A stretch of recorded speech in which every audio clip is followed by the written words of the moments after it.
Have you ever wondered how it feels like some teachers just get everything done? While you're feeling crushed by your to-do list, it feels like everybody else in the school is like living this well-balanced, magical existence while you are completely overwhelmed, feeling anxiety, and the to-dos never seem to stop. Today I want to talk about just a few ways that helped me move away from overwhelm and more into a more balanced and rhythmic lifestyle.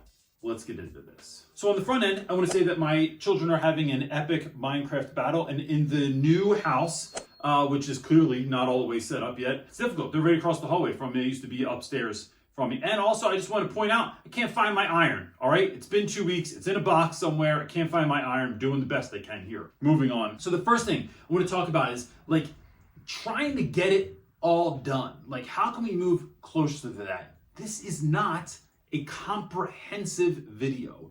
There are too many things to talk about. Every single one of you is living a different type of life, right? So maybe you have kids, maybe you're single, maybe you have 6 preps in a day, maybe you're at a small private school and you have 5 students in your classroom, maybe you have 35 students in your classroom. It's all different. So what I'm gonna do is try and go through about 4 different ways that I've moved towards rhythm and balance in my life, and more kind of like, we're gonna use this word, harmony. So my hope is that you're gonna be able to take something from this no matter where you are and what stage of education you're in your life. So the first thing that I wanna get into here is that, look, there's 2 kinds, when we're thinking of things we have to get done, there are 2 kinds of work, right? There is ongoing and unfinished. So what does that mean? I'm going to break this down. I'm trying to write neat this week. Trying to make it a little neater for you. So ongoing work is stuff that never stops. It's always ongoing. They are things like building relationships, grading, paperwork, stuff like that you are constantly going to have coming in. You will never be a teacher and have all your grades done. Or if you do, right? So like typically my stuff's done by Friday by the time I go home for the weekend, typically. But on Monday, first thing I'm going to do is give kids an assignment. First thing I'm going to do is have more work to do. I never get to a place with students where I'm like, man, that relationship, check, done, built. Don't have to worry about that anymore, work on that anymore. There's always going to be something that comes up, a discussion that we have to have, some new life development that needs to be worked through. It's always ongoing. So it's resting in that. It's resting in the fact that the work never ends. Now you might say, resting, Reynolds, what are you talking about? It seems crazy. But it is when we understand that there is just more to come. It doesn't overwhelm us when it just keeps showing up. Now you can get better at that, and I have tons of videos on like how to grade more efficiently, how to move through some of those tasks without them taking away your whole life, but that's one of the things. The other is unfinished work. Now I think this is more of a to-do list thing. Unfinished work is you gave your word that something would be done.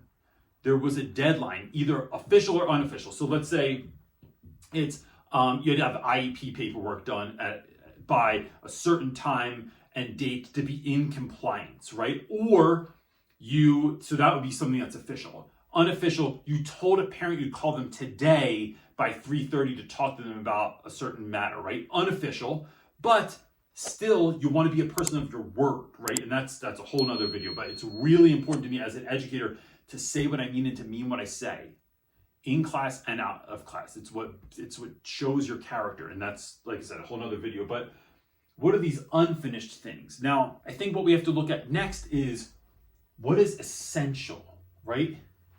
Interesting thing about the word essential. We like to think of things like your back to school essentials. And I probably made a video about that not too long ago called your back to school essentials. The funny thing about the word essential is that it can only mean one. It doesn't mean many things. You can't have essentials. It's just, look it up. It means a thing. So with that being said, I think it's really important to start thinking about what is essential in your day. And so here's the brief way I can get through this. The brief way I can get through this is by the way that I had to start thinking about this for me was, what was the one thing that I was in school to do, right? And for me, the essential was students, right? Now, look, why do I say for me? Because some people are administrators, some people are building curriculum, some people are in charge of security. There's a lot of different roles here, right? And so like guidance counselors, a lot of different people that watch this channel.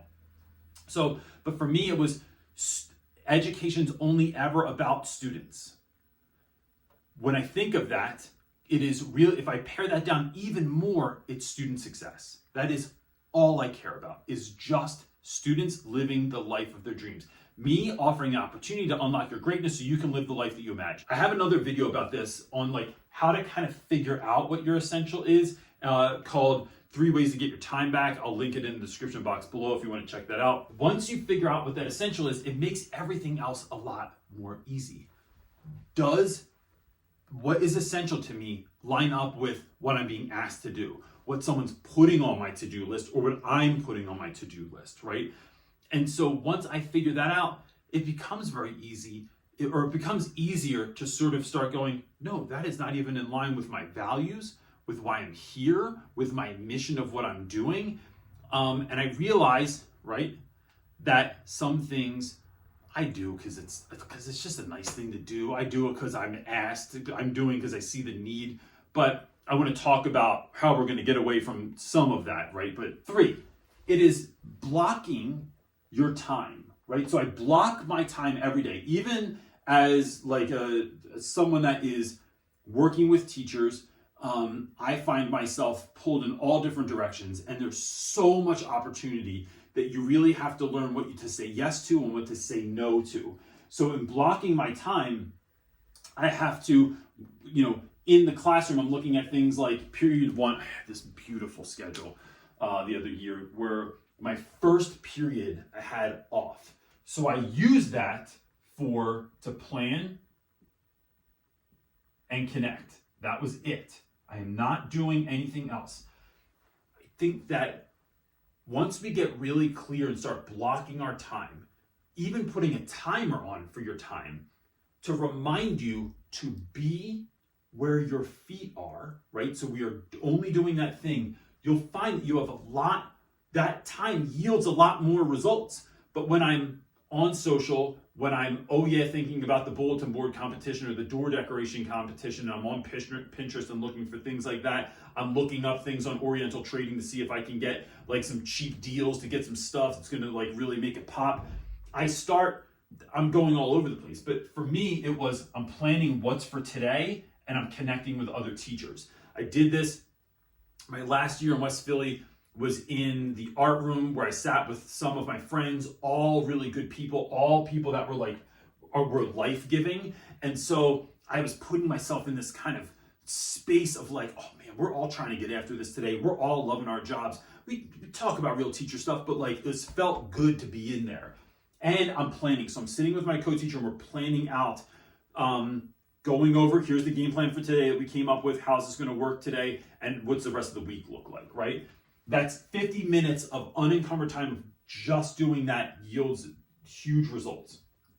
Period 4, I had off as well. And so during this time, I would grade stuff and input grades. That's it. I wasn't doing anything else. Grading can be very, very, very overwhelming. It's kind of like dishes. But if I can tell myself that I'm going to do dishes, set a timer and be like, all right, I'm not going to look at all the dishes because sometimes it's too overwhelming. If we have a lot of events going on, there's like dishes on the counter, the dishwasher has to get undone, plus there's stuff that doesn't go in the dishwasher, all that stuff. You know what I'm talking about. Can I do 20 minutes of dishes? What's that going to look like? If I focus in, if I have the music on, I tell the kids I'm going in the Matrix, don't bother dad, he's going in the Matrix, I got to wash dishes. If I have to do stuff in my yard, if I have to, right now break down moving boxes, it's setting an intentional amount of time where that is the only thing I'm doing. Once I get into that flow, I start moving through stuff and it's not taking as long. So when I'm grading, I am grading stuff and inputting, grading stuff and inputting, and I am just moving through it. This is ongoing work though, so I know that in that 50-minute period that I have, I'm not talking to other people, I'm not taking questions, I'm not tutoring students, I'm not trying to set up my room or clean my room or anything else. I am only doing this. Then during lunch, I'm building relationships with students. I don't have that up here, but every day I eat with students and I'm building those relationships. And then period 8, I am doing emails. So I'm emailing parents back or staff or students. I'm filling out paperwork or I'm planning. This is it. Now, you're gonna say this. Reynolds, there's tons of stuff that I am required to do that is not on this list. And I would say a couple things to this. One, my feeling, so be it. Cannot get everything done that everyone wants me to do. I'm going to get into how to get less of that stuff on, like to get some of that off your to-do list in a moment. But to me, as part of my essentials, and I missed this point. Student success to me looks like building relationships, creating incredible lessons that are going to help students succeed. Not that they're just fun or just awesome. The fun and awesome is to help students succeed.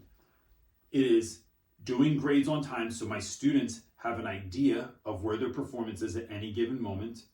It's parent communication and it's special ed paperwork. Everything else is secondary. Everything. That it falls under my umbrella of what is essential, which is student success. So if that's true, all this plays into that. So I do not worry about other stuff. Now, the last thing, because I know I'm aggravating people with that one, but it's truly where I come from, is this idea of the magic word. What is the magic word? That is a magic wand, by the way. It's hard to draw with a white board. It's not easy. The magic word for me is no. If there's a guy, Derek Sivers, says, when you are asked to do something, if your answer is not heck yes, then it's no. I realize to some degree, that we cannot do that all the time. That it is a privilege for me to be able to say no to a lot of stuff. But, hey Reynolds, can you stop by my classroom today so the students can ask you these questions? If I can't fit it in because I have all this stuff doing, no. Reynolds, can you come to my basketball game tonight? No. Can you help?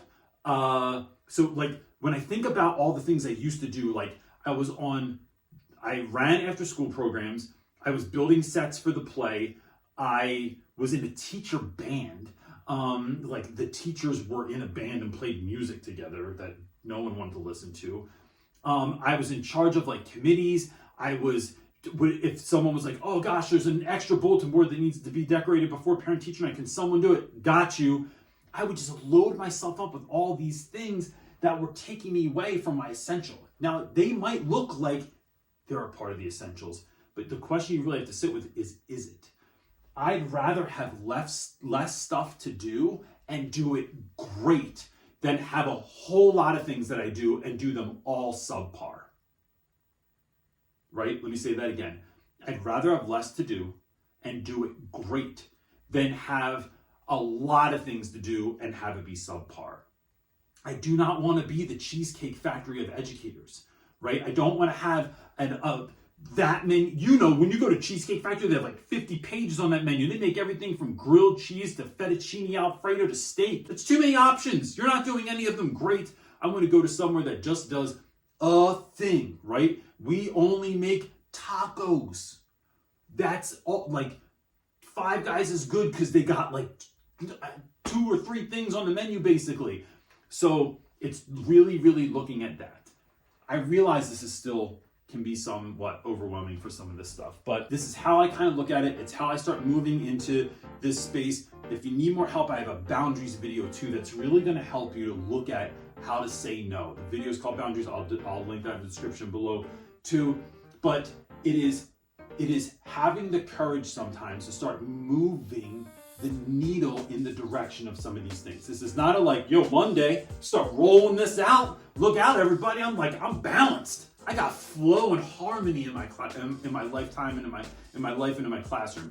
It is instead moving the needle towards that. Check out that boundaries video and check out the video on 3 ways to get your time back. They're really, really going to help you. And that's it for this time, gang. See you on Thursday. Peace.